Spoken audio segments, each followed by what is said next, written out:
Water and Bridges is unique, and you never know when you release an album whether it's going to be successful or not, but I felt we had an incredible selection of music on this album. And every album, if you really look at it, music should make you laugh, make you cry, or make you think. And every album that you find is always skewed one way or the other. This is more than any other album I've ever done, skewed to make you think. Every song on it really touches some special place, I think. And I think it's a harder sell sometimes, but I think if it works, it can be hugely successful. When I start recording, I worked with Larry Butler we did, I don't know how many, had 12 top 10 records. And all of a sudden I realized we were doing the same songs just with different lyrics. So I knew I wasn't going to change very much. So what I did was I went and found Lionel Richie because I wanted to sing country to R&B tracks. So instead of changing my persona, I changed my surroundings. And then when Lionel became such a big star and dumped me, then I started working with Barry Gibb. So it had like the Bee Gees wrapped around me. And the great thing about Dan Huff, this new album, is that he comes from a really heavy metal rock and roll background. So everything he does is a little edgier than most country producers. And I think that's what sets him apart from everybody else. When I was with the First Edition, I did the Ed Sullivan Show. And I remember at the time, and I had the same feeling when I walked out on the stage for American Idol. Literally in the middle of the song, I started thinking, this is pretty cool. Because it is, first of all, such a huge phenomenon. And secondly, what makes it so exciting is that these kids have to jump genre from week to week to week. So even though they may be weak in one genre, the real trick to those shows, you don't have to be the best. Don't ever be the worst. And if you can keep that concept, you can stay on until the last two. So, but it's interesting to watch them develop and watch them grow from the first week they're on. And then, but the problem with shows like that, and they have to be very careful, is most careers who go up like this come down like this. So the trick to a great career is you have to build it. And then when you get some momentum, then you have a longer glide path when you're through.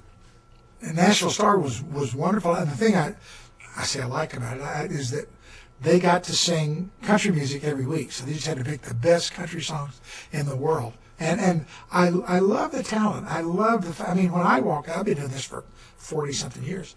When I walked on stage, you feel the jitters. You worry about forgetting your lyrics. You worry about all the things you forget about on live TV. And these kids learn songs every week and do them. I did a song I'd done for a long time, and I was still panicked with it. So you have to really give them a lot of credit for what they're doing. For me, I'm thrilled with my place in the community. I've had a great career. If radio never played me again, I'd be fine with that because I had such a good run when I had my shot. But it's nice to kind of be reintroduced again. And these things of doing American Idol and Nashville Star, things like that, really are wonderful for my career, and it gives me a chance to meet some of the young talent coming up. Well, I have this theory that we're all three people.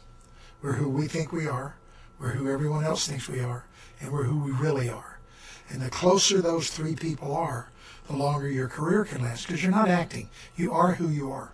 People either like you or they don't like you, and the trick is it's not really how many you please, it's how few you offend in the long term. Because the less you offend, the more people you have that might buy the next single.